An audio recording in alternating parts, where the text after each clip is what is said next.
अस्सलाम वालेकुम। आज की इस वीडियो में आप चंद ऐसी स्पेनिश वर्ब्स सीखेंगे जो कि आम तौर पर इस्तेमाल होती हैं। ये मोस्ट कॉमन स्पेनिश वर्ब्स का पार्ट 2 है। अगर आपने पहला हिस्सा नहीं देखा तो देख लीजिएगा, लिंक डिस्क्रिप्शन के अंदर मौजूद है, या फिर इससे पिछली वाली वीडियो देख सकते हैं। तो हमारे पास पहली वर्ब है आफे ई ताड़। आफे ई ताड़, आफे ई ताड़।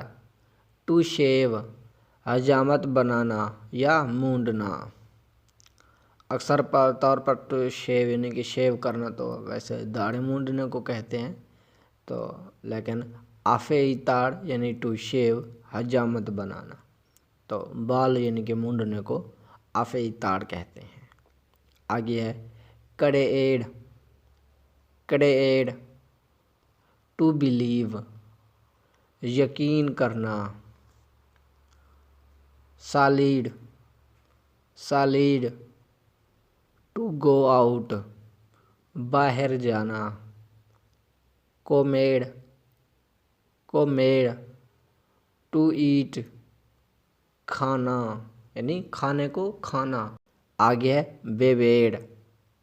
बेबेड, टू ड्रिंक, पीना।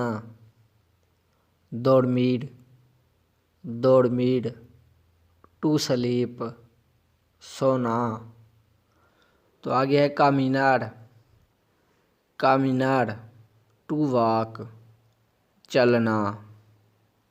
तो उम्मीद है कि आज का लेसन आपको अच्छा लगा होगा। अगर वीडियो अच्छी लगी है तो इसे लाइक ज़रूर कीजिएगा। मिलते हैं अगली एक वीडियो के अंदर, तब तक अल्लाह हाफ़िज़।